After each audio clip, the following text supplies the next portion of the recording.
जय हिंद एवरीवन। तो आज हम पढ़ने जा रहे हैं इंटीग्रेशन, ठीक है ना। तो सबसे पहले समझेंगे कि इंटीग्रेशन होता क्या है, ठीक है ना।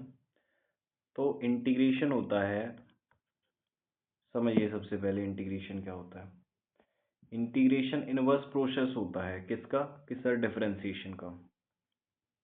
अगर मैं बताऊं आपको, यहाँ पे रुकिए थोड़ा।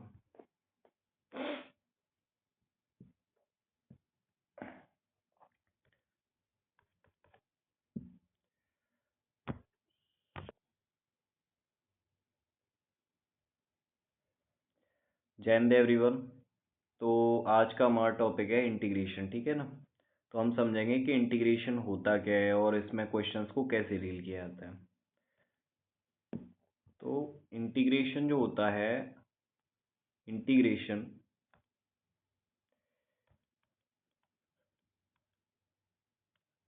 इंटीग्रेशन जो होता है वो इनवर्स प्रोसेस होता है। इंटीग्रेशन इज द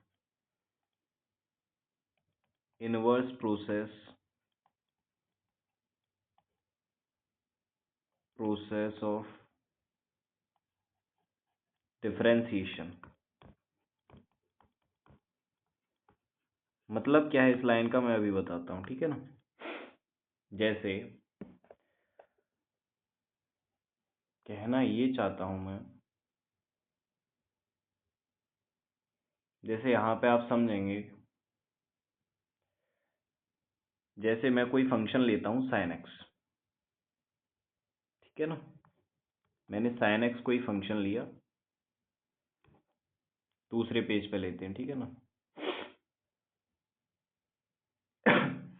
जैसे मान लीजिए मुझे डिफरेंशिएशन करना है किसका, कि सर sin x का डिफरेंशिएशन करना है, ठीक है ना। तो sin x का डिफरेंशिएशन क्या होता है, कि सर sin x का डिफरेंशिएशन होता है cos x। ऐसे ही आप जब cos x का डिफरेंशिएशन करते हो तो सर cos x का होता है माइनस sin x। ऐसे ही जब आप डिफरेंशिएशन करते हो किसका, कि सर tan x का, तो tan x का डिफरेंशिएशन होता है sec स्क्वायर x। अब यहाँ थोड़ा आप उल्टा सोचेंगे, जब मुझे इंटीग्रेशन निकालना है, कि सर इंटीग्रेशन बोला गया आपसे कि इंटीग्रेशन निकालिए sin x का। तो sin x का इंटीग्रेशन का मतलब है यहाँ पे कि आप ऐसे सोचना है कि sin x अपने आप में किसका डिफरेंशिएशन करने पे आता है। तो हमने पढ़ा कि सर जब आप इस cos x का डिफरेंशिएशन करते हो तो आपका आता है माइनस sin x। क्या रिजल्ट आता है, माइनस sin x। तो आपको sin x डिफरेंशिएशन आना चाहिए। तो अगर यहाँ पे अगर आप माइनस cos x का डिफरेंशिएशन करते तो प्लस का sin x मिलता। इसका मतलब इसका जो आंसर रहा होगा वो माइनस का cos x रहा होगा। जैसे और समझिए आप, जैसे इंटीग्रेशन यहाँ पे दे रखा है और बोल रहा है cos x dx, ठीक है ना। तो cos x का डिफरेंशिएशन अगर आपको करना है तो ऐसे सोचिए कि cos x जो है वो किसका डिफरेंशिएशन रहा होगा। तो आपने याद किया है कि सर sin x का जब आप डिफरेंशिएशन करते हो यानी इसका, तो आपको क्या मिलता है, cos x। यानी cos x किसका डिफरेंशिएशन करने पे आ रहा है, sin x का। तो sin x इसका आंसर रहा होगा। जैसे सेम यहाँ पे जैसे आप sec स्क्वायर x लिया आपने dx, तो आप सोचेंगे कि सर sec स्क्वायर x किसका डिफरेंशिएशन होता है, तो वो सर होता है tan x का। तो इसका आंसर क्या रहा होगा, tan x। यानी कि आपको हमेशा उल्टा सोचना है। जैसा कि डेफिनेशन भी कहती है कि इंटीग्रेशन जो होता है वो इनवर्स प्रोसेस होता है, व्युत्क्रम होता है किसका, अवकलन का, ठीक है ना। अब समझते हैं यहाँ पे ये सारे जो भी दे रखे हैं फॉर्मूले, वो फॉर्मूले याद होने चाहिए आपको। जो भी स्लाइड्स में फॉर्मूले दे रखे हैं वो सारे फॉर्मूले, ठीक है ना। तो ये जो फॉर्मूले दे रखे हैं ये सारे फॉर्मूले, साइन इनवर्स एक्स का हुआ आपका, साइन इनवर्स एक्स का ये डिफरेंशिएशन दे रखा है, ठीक है ना। तो ये क्या दे रखा है कि सर साइन इनवर्स एक्स का होता है 1/√में 1 माइनस एक्स स्क्वायर। तो अगर ये दे रखा होगा ना ये, तो इसका मतलब इसका इंटीग्रेशन क्या है, कि सर इसका इंटीग्रेशन होगा ये उल्टा साइन इनवर्स एक्स। अगर ये दे रखा होगा तो इसका इंटीग्रेशन क्या होगा ये। अगर ये दे रखा है 1/1 प्लस एक्स स्क्वायर तो इसका इंटीग्रेशन क्या होगा, tan इनवर्स एक्स। कहने का मतलब ये है कि अगर आपने डिफरेंशिएशन याद कर लिए हैं तो इंटीग्रेशन याद करने की अलग से कोई आवश्यकता नहीं है इन फॉर्मूलों को, ठीक है ना। जैसे log x का डिफरेंशिएशन क्या होता है कि सर log x का होता है 1/x। तो अगर 1/x दे दिया है तो आपको ये सोचना है कि 1/x किसका डिफरेंशिएशन होता है कि सर log x का होता है, तो log x आपका आंसर है। समझ पा रहे हो?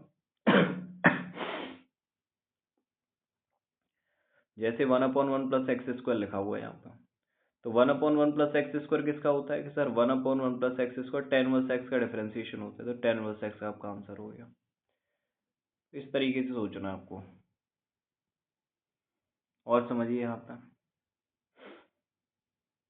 जैसे cos x, तो cos x किसका होता है कि सर sin x का डिफरेंशिएशन करते हैं, तो sin x answer. sin x, तो सर cos x का हमने याद किया है कि माइनस sin x होता है, लेकिन यहाँ माइनस तो है नहीं, इसका मतलब माइनस cos x का रहा होगा। sec स्क्वायर x, तो tan x का डिफरेंशिएशन करते हो तो sec स्क्वायर x आता है। cosec square x minus cot x का डिफरेंशिएशन करते हो आप, cot x का करते हो तो माइनस का cosec स्क्वायर x, लेकिन यहाँ प्लस का है, प्लस का है, इसका मतलब ये किसका आएगा, माइनस का। आई होप आप कनेक्ट कर पा रहे होंगे चीज़ों को, ठीक है ना। अब एनसीईआरटी के पहले एग्जाम्पल पे आते हैं और देखते हैं कि उसको ट्रीट किस तरीके से किया जा सकता है, ठीक है ना। जैसे एनसीईआरटी का पहला एग्जाम्पल है यहाँ पे cos 2x, cos 2x, ठीक है ना। इसका इंटीग्रेशन करना है आपको, तो देखते हैं cos 2x का कैसे करते हैं, ठीक है ना। तो यहाँ पे आपको दिखाई दे रहा होगा कि यहाँ पे जो फॉर्म दे रखी है वो 2x की दे रखी है। जब आपने जनरली फॉर्म देखी होंगी वो cos x sin x, ठीक है ना, या cos थीटा sin थीटा इस फॉर्म में होती हैं। इसका मतलब ये जो एल्जेब्रिक फॉर्म दे रखी है 2x, इसको आपको क्या करने है, लेट कर लेना है। तो आपने क्या किया कि सर आपने लेट कर लिया कि late 2x equals to T. अब आप इसका डिफरेंशिएशन करेंगे तो 2 का तो 2 हो जाएगा, कांस्टेंट है, और x का कितना होता है 1। यहाँ करते हो आप t के रेस्पेक्ट में, t के रेस्पेक्ट में करोगे तो x का करोगे तो dx ओवर क्या होगा कि सर dt, और t का करोगे तो कितना हो जाएगा 1, ठीक है ना। तो यहाँ से 2 बन जाए तो 2 हो गया यहाँ पे, 2 dx over dt equals to कितना हो गया कि सर 1। इम्प्लाइज अगर आप आगे करोगे यहाँ से, तो अगर आपको dx की वैल्यू निकालनी है तो ये 2 उधर चला जाएगा, तो ये हो जाएगा 1/2 dt, ठीक है ना। तो ऊपर आ जाइए सवाल पे, और आप यहाँ देख पा रहे हैं ठीक से, तो इंटीग्रेशन, अब यहाँ किसका cos, और आपने 2x की है क्या लेट कर लिया था कि सर t, और dx की वैल्यू क्या आ रही है कि सर dx की वैल्यू आ रही है 1/2 dt, तो 1/2 कांस्टेंट है तो उसको आगे लिख देते हैं 1/2, और यहाँ आ जाएगा आपका dt, ठीक है ना। 1/2 कांस्टेंट तो ऐसे ही रहता है। cos t, अब आपको सोचना है कि cos t किसका इंटीग्रेशन डिफरेंशिएशन होता है, तो sin x का डिफरेंशिएशन होता है cos x, तो इसका मतलब sin x नहीं है, यहाँ t है तो t, और प्लस कांस्टेंट ऑफ c, तो 1/2 sin, अब t नहीं आएगा, t आपने लेट किया था, क्या एक्चुअल वैल्यू थी 2x, तो यहाँ रखना है sin 2x प्लस c, तो ये आपका आंसर है। अब समझिए अगर इसका डायरेक्टली आंसर निकालना है तो इसको किस तरीके से ट्रीट करेंगे, ठीक है ना। समझिए यहाँ पे इंटीग्रेशन cos 2x dx, ठीक है ना। तो इस तरीके से सवाल दे रखा है, तो अगर यहाँ पे एक्चुअल फॉर्मेट थीटा एक्स न दे करके यहाँ पे कुछ आगे अगर कांस्टेंट नंबर डाल रखा है तो ये कांस्टेंट नंबर पलट के आता है, जैसा कि आपने देखा हमने फाइनली आंसर निकाला था, तो 1/2, ठीक है ना, जब यहाँ लीनियर में दे रखा हो तो। और ये डायरेक्टली आपको सोचना है कि cos थीटा जो है वो किसका डिफरेंशिएशन करने पे आता है, तो sin x का डिफरेंशिएशन करते हो तो cos x आता है, तो sin और x जो भी, यानी कि x नहीं है यहाँ 2x है, और plus constant of integration c, ठीक है ना। तो इस तरीके से ये आपका आंसर हो गया, ऐसे ही ट्रीट करना है। अब आप समझेंगे यहाँ पे कि अगर आपके लिए कोई वेरिएबल दे रखा है और वेरिएबल के लिए इंटीग्रेशन को कैसे डील करेंगे। जैसे इंटीग्रेशन, अब ये दे रखा है आपके लिए वेरिएबल और x की पावर कुछ भी दे रखी है, x to the power n dx, ठीक है ना। इसके लिए फॉर्मूला बताया जाता है। क्या फॉर्मूला होता है कि sir x to the power जो भी पावर है उसमें एक जोड़ना होता है, और ये जो पावर बनी है इसी पावर से क्या देना होता है, डिवाइड। प्लस क्या कि सर प्लस सी, ठीक है ना। तो ये फॉर्मूला होता है। अब जैसे इंटीग्रेशन एक्स का निकालना है आपको, ठीक है ना, तो आप क्या करेंगे कि सर एक्स की पावर यहाँ पहले से ही कितना है, कुछ नहीं दिखाई दे रहा है, तो एक होता है, तो एक में एक और जोड़ देंगे अकॉर्डिंग टू फॉर्मूला, और ये जो पावर होती है इसी को नीचे लिखते हैं एक प्लस एक, और plus constant of integration C. तो इसी को अगर आप सॉल्व करोगे तो ये x to the power 2/2 plus C, that's your answer, ठीक है ना। अब आते हैं एग्जाम्पल नंबर 2 का। तो एग्जाम्पल नंबर 2 क्या है कि सर एग्जाम्पल नंबर 2 कह रहा है कि 3x² प्लस 4x³ इसका ये है एग्जाम्पल नंबर 2, ठीक है ना। तो इस सवाल का आपको क्या निकालना है कि सर इसका निकालना है हमको डिफरेंशिएशन, इंटीग्रेशन सॉरी। तो अलग अलग बांटा जा सकता है इंटीग्रेशन को। तो यहाँ पे इंटीग्रेशन निकालना है आपको 3x² का dx प्लस इंटीग्रेशन निकालना है आपको 4x³ dx, ठीक है ना। कुछ नहीं करना, कांस्टेंट नंबर ऐसे ही इधर ही रहेगा। और भी बताया अगर कोई वेरिएबल है और वेरिएबल की पावर कुछ है तो फिर क्या करते हैं कि सर वेरिएबल की पावर एक बढ़ा देते हैं, तो 2 और 1 कितना हो गया कि सर 3, और उतने से ही डिवाइड दे देते हैं। प्लस यहाँ 4 है तो 4, अभी यहाँ वेरिएबल की पावर कितनी है 3, तो एक पावर बढ़ा देंगे, यानी 3 और 1 कितना हो गया सर 4, और 4 से क्या कर देंगे डिवाइड। देखो 3 से 3 कैंसल आउट हो जाएगा और 4 से 4 कैंसल आउट हो जाएगा। तो यहाँ फाइनली जो आंसर आएगा प्लस कांस्टेंट में सी और चलता है साथ में, तो यहाँ जो आंसर आएगा वो आएगा sir x³ plus x to the power 4 plus constant of integration C, ठीक है ना, and that's your answer. Same हम तीसरे सवाल को ट्रीट करेंगे। तो ये एग्जाम्पल नंबर 3 रहेगा। तो एग्जाम्पल नंबर 3 क्या कह रहा है आपका, इसमें इंटीग्रेशन दे रखा है 1/x dx, integration 1/x dx, ठीक है ना। तो ये सोचना है कि सर ये किसका होता है, किसका डिफरेंशिएशन, सॉरी किसका डिफरेंशिएशन किया गया है जिससे 1/x आएगा। तो आपको ध्यान होना चाहिए कि log x का जब आप डिफरेंशिएशन करते हो तो 1/x आता है, तो ये log x का है, ये log x plus C, that's your answer. अगर आप आगे चलेंगे एग्जाम्पल नंबर 2 में, तो यहाँ क्वेश्चंस उठाते हैं हम एग्जाम्पल नंबर 2 से।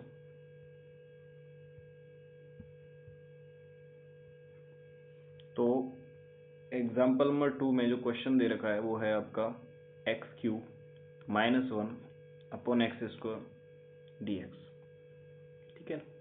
अब आपको दिखाई दे रहा है वहाँ सीधा एक ही वेरिएबल था, अभी यहाँ जो है वो अपॉन की फॉर्मेशन में दे रखा है। डिफरेंशिएशन में तो आपने देखा है कि p/q के लिए एक रूल होता है, अभी यहाँ वो रूल तो है नहीं।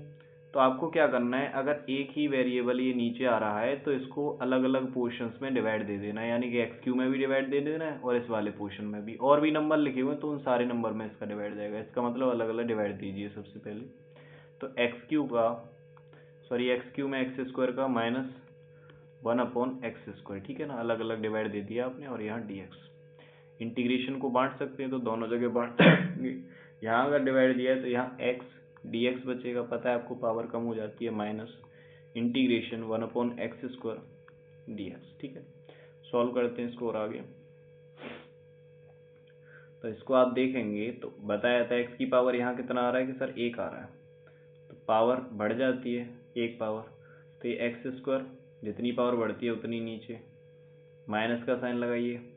अब यहाँ आपको दिख रहा है कि ये नीचे है, जबकि हमने फॉर्मूले में पढ़ा था कि जो भी वेरिएबल था वो ऊपर ही था। इसका मतलब यहाँ ढंग से देखेंगे इसको, यानी x की पावर और ऊपर ले जाते हैं तो पावर पॉजिटिव होती है तो नेगेटिव, और नेगेटिव होती है तो पॉजिटिव कर देते हैं, तो ये नेगेटिव हो जाएगी, ठीक है ना, क्योंकि ये पॉजिटिव है, यानी x टू दी पावर -2 +1 यहाँ पे, और सेम जो पावर होती है वो वहाँ पे -2 + 1, और इसको अगर आप सॉल्व करेंगे तो ये x की पावर -1 अपॉन नीचे भी क्या बचेगा सर -1, तो माइनस साइन तो आगे आ जाएगा, ये वाला जो माइनस साइन है वो आगे आ गया, 1 से डिवाइड दोगे तो यही फॉर्मेशन रहेगी x to the power -1।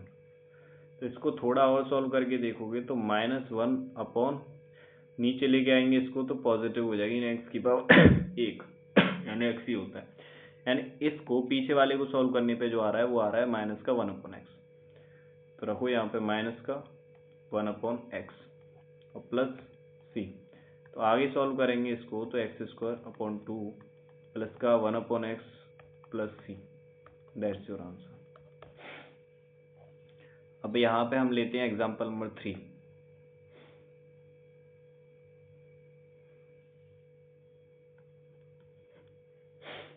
Example number 3 में जो दे रखा है आपका वो सवाल है x⁻2/3 प्लस 2e⁻x माइनस का 1/x dx। ठीक है ना, यहाँ लगा रखा है आपका ब्रैकेट। तो देखिए ट्राई करते हैं इसको, अलग अलग इंटीग्रेशन यहाँ सॉल्व करेंगे इसको। तो x⁻2/3 प्लस 1 एक पावर जुड़ेगी, जो पावर वहाँ पे है सेम पावर नीचे आ जाती है। ठीक है ना, प्लस 2 e⁻x का सोचिए तो e⁻x का e⁻x ही होता है, माइनस ये क्या है सर 1/x। तो सोचिए किसका डिफरेंशिएशन होता है log x का, प्लस कांस्टेंट ऑफ इंटीग्रेशन क्या आ जाता है कि सर c। तो इसको थोड़ा सा सॉल्व करेंगे तो 3 एकम 3 और 2 5/3, यानी x की पावर ये हो जाएगा आपका x की पावर 5/3। बट्टे में यहाँ क्या आएगा, यहाँ भी sir 5/3 plus 2e⁻x minus log x plus c। थोड़ा और आगे लिखना चाहेंगे तो ये पलट जाएगा, तो ये हो जाएगा आपका 3/5 और x⁻5/3 plus 2e⁻x minus log x plus c। That's your answer.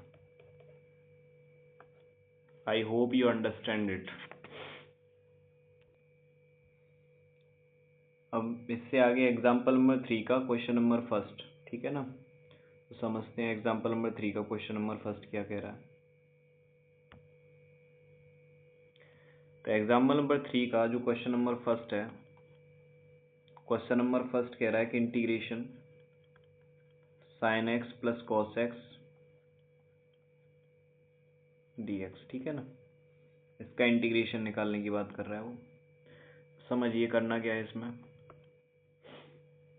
सोचिए कि sin x जो है किसका डिफरेंशिएशन होता है कि सर cos x का माइनस sin x होता है, जबकि यहाँ प्लस का sin x है। तो इसका मतलब ये जो रहा होगा वो माइनस cos x का रहा होगा। ठीक है ना, प्लस है तो प्लस का साइन लगाइए आप। अब ये सोचिए कि cos x किसका डिफरेंशिएशन करते हो तब cos x आता है कि सर sin x का। तो इसका मतलब इसका आंसर क्या होगा, sin x plus constant of integration c। That's your answer. अब सेकंड क्वेश्चन समझिए इसका।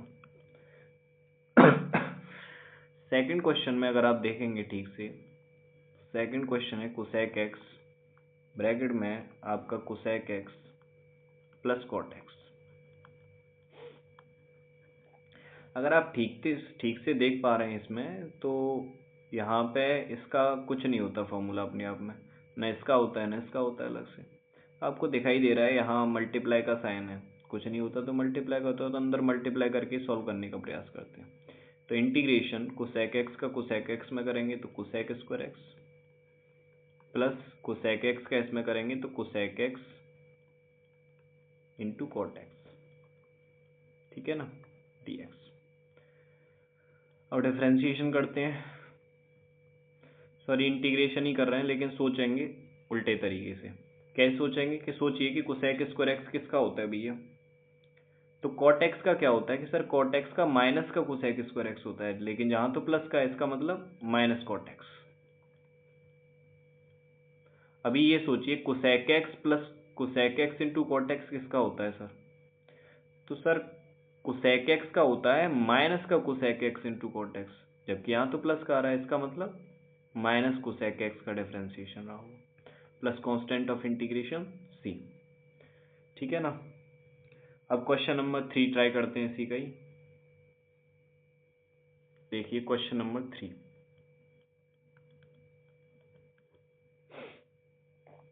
क्वेश्चन नंबर 3 क्या बोल रहा है। क्वेश्चन नंबर 3 कह रहा है sir integration 1 minus sign x upon cos square x dx।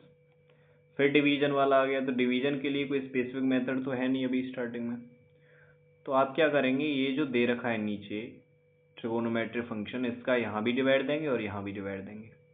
तो अलग अलग डिवाइड देंगे तो 1 अपॉन कॉस स्क्वायर एक्स ये लिख दिया ऐसे करके, इंटीग्रेशन dx इसको अलग लिख दिया माइनस का, इसको देखेंगे तो ये साइन एक्स, भाई यहाँ इसका इसमें डिवाइड दे रहे हैं तो sign x upon cos square x और ये आपका dx, ठीक है ना। अब इसको देखेंगे थोड़ा, तो ये हो जाएगा सर आपका sec स्क्वायर एक्स माइनस, इसको सेपरेट करते हैं, ठीक है ना, sine x cos x into cos x, ठीक है ना। ये अगर आप देख पाएंगे तो ये sign x upon cos x ये हो जाएगा आपका टेन एक्स, और ये 1 अपॉन कॉस एक्स क्या हो जाएगा कि सर ये हो जाएगा आपका सेक एक्स, ठीक है ना। तो ये ऐसे ही integration sec square x d x minus integration ये 1 अपॉन कॉस एक्स क्या हो गया कि सर ये हो गया sec x into sine x upon cos x क्या हो गया कि सर ये हो गया टेन एक्स, और ये आपका डी एक्स। अगर आप ठीक से सोच पाएँ तो ये सेक स्क्वायर एक्स किसका डिफरेंशिएशन होता है कि सर टेन एक्स का करते हैं तो सेक स्क्वायर एक्स आता है, मतलब इसका आंसर टेन एक्स। माइनस का साइन लगाइए, माइनस का साइन है तो sec x into tan x किसका होता है सर डिफरेंशिएशन सेक एक्स का, तो ये sec x plus constant of integration C, and that's your answer, ठीक है ना। अब आगे समझते हैं एग्जाम्पल नंबर 4 के उसमें क्या होना है, ठीक है ना। तो एग्जाम्पल नंबर 4 क्या है आपका सर, एग्जाम्पल नंबर 4 कह रहा है हमारा, एग्जाम्पल नंबर 4 में एक फंक्शन दे रखा है एफ ऑफ एक्स बराबर 4x³ माइनस 6। अब ये कह रहा है इस द्वारा परिभाषित फलन f का प्रत्यवकलज कैपिटल F निकालना है आपको। क्या निकालना है सर, कैपिटल F।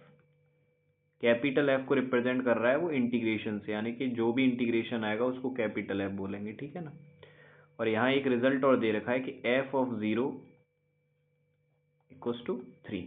तो सबसे पहले हम इंटीग्रेशन निकालते हैं, ठीक है ना। तो हम इसका इंटीग्रेशन करेंगे, तो करते हैं। तो सर इसका integration f of x dx, इधर भी इंटीग्रेशन लगाइए और यहाँ पे 4x³ माइनस 6 इसका इंटीग्रेशन करते हैं। तो इसके इंटीग्रेशन को जो उसने बोला है वो कैपिटल F बोला है, और फंक्शन में x दिखाई दे रहा है आपको तो f ऑफ x, ठीक है ना। अब यहाँ 4 का 4 अभी बताया कि वेरिएबल का कैसे सॉल्व करते हैं, एक पावर बढ़ाएंगे यहाँ पे, तो 3 और 1 कितना हो गया कि सर 4, बट्टे में भी कितना 4 माइनस 6।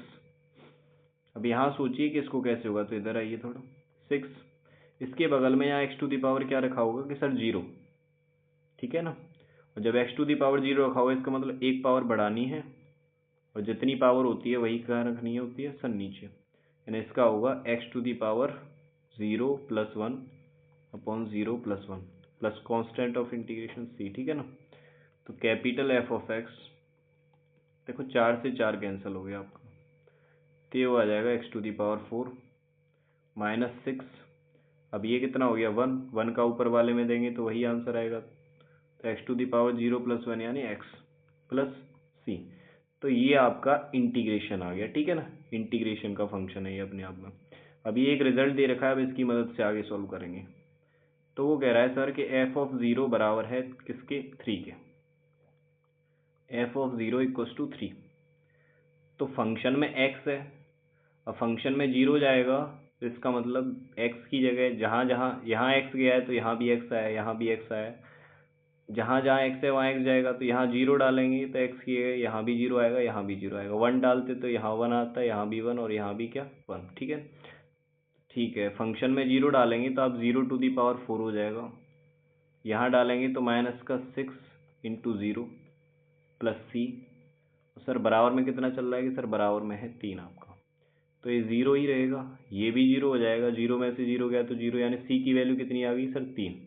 c की वैल्यू 3 इसी फंक्शन में उठा के दोबारा से रख देंगे, तो f ऑफ x बराबर x to the power 4 minus 6x plus 3, ये आपका जो है ये आपका आ गया आंसर, ठीक है ना।